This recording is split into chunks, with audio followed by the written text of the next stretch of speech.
Hi guys, this is Great Beer 1982 again. This video I'm going to start off with showing Tai Waza, what I call Tai Waza. There's a lot of different names for what I'm about to show you within the next series. Some people call it Taijutsu, some people call it ninjutsu, some people call it whatever you want to call it. The basic thing that we're after here is body movement, body technique, body ways of moving your body that are basic, and yet they have profound effects, especially on self-defense. Basically, these techniques that I'm going to be showing you are everything that our masters of our various styles, of our various arts, what they were really trying to teach us through the technique. Let me get into it for a minute. Our martial arts masters knew that there would be a point when there would be a possibility for people to not teach the way they should. They knew that there was a possibility for fanaticism. They knew that there was a possibility of political interplay and all of these other things that have nothing to do with the technique in and of itself. So, what they did is they left the true secrets of each style inside of the various techniques of that style. Okay? Now, they did that for a reason, so that the students that truly decided to study and truly wanted to understand that art, when they understood those techniques in that depth, at that level, then these things would kind of reveal themselves to that student. That's why you have many students that have the ability of studying one single art for years and not truly understanding it, and yet then there's this one day and it just pops in their mind and everything makes sense. That's what happens with this. So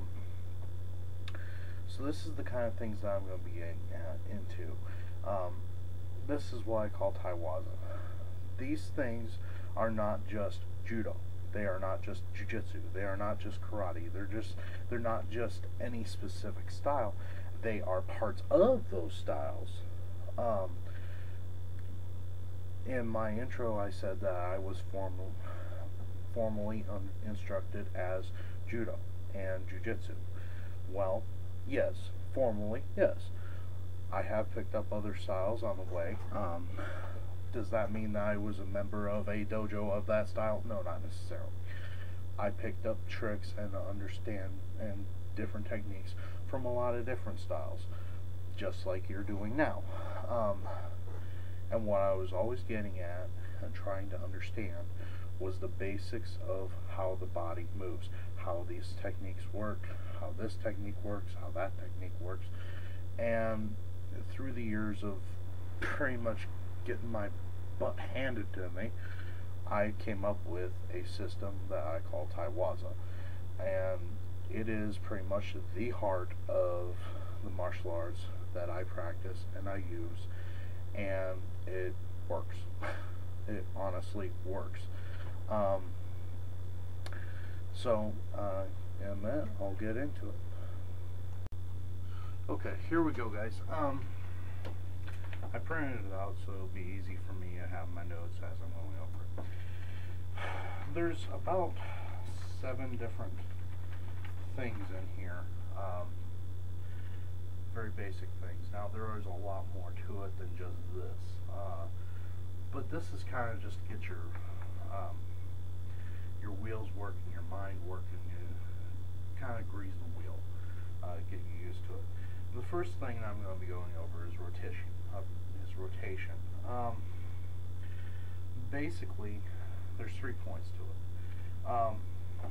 Using my spine or my center line of my body, I can rotate simply using this.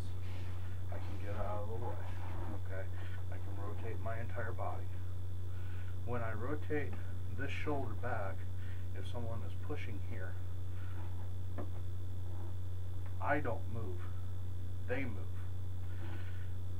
The reason of this is when they're pushing, they're putting their body weight behind it. Okay, so they're moving towards me.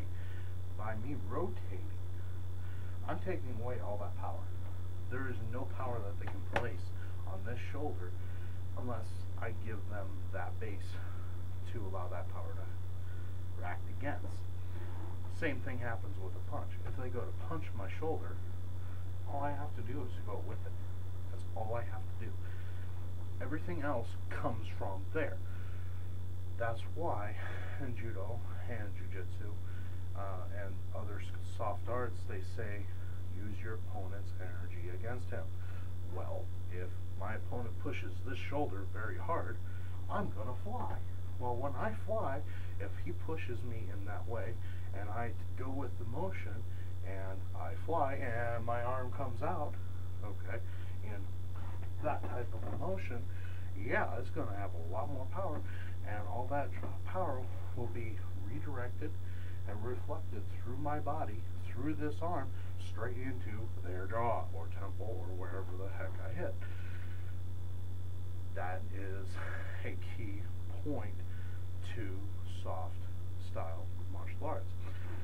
Rotate. Rotate, rotate, rotate. Also, if I rotate, if I'm standing this way, I'm a big target. Okay? Maybe somewhat bigger than others. Haha. Anyway, I'm a bigger target this way than I am if I am this way. Okay?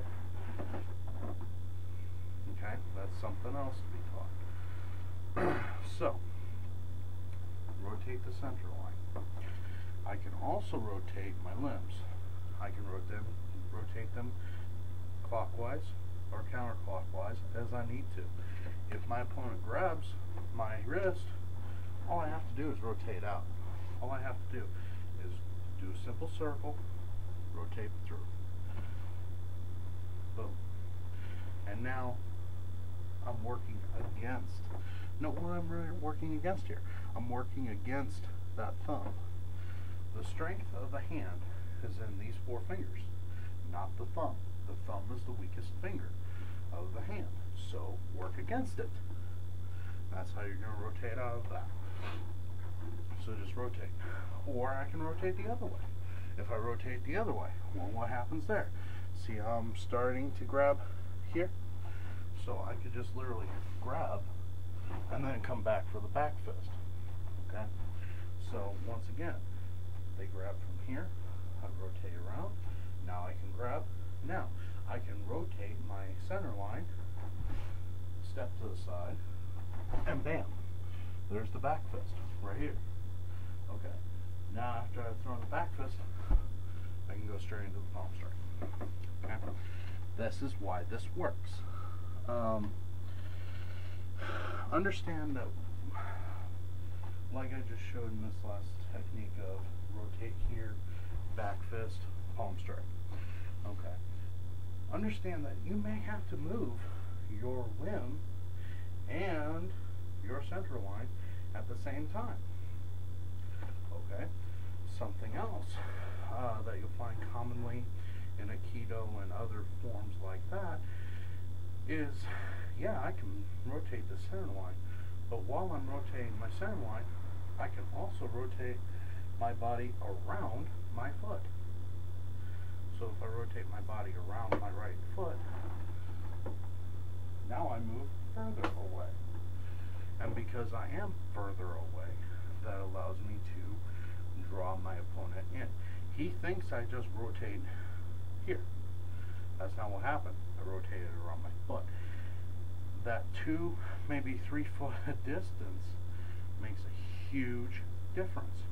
Ask any grappler, they'll tell you. 2 or 3 feet is huge. Ask any karate kid, they'll tell you. 2 or 3 feet, huge difference.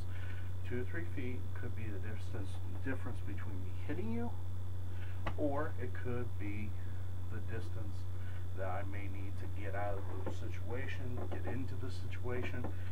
2 or 3 feet, that's huge. Very huge. Understand that, and by understanding rotation, It will help you immensely. Thanks, guys. I appreciate your time, your views, your comments. Defend your homes wisely.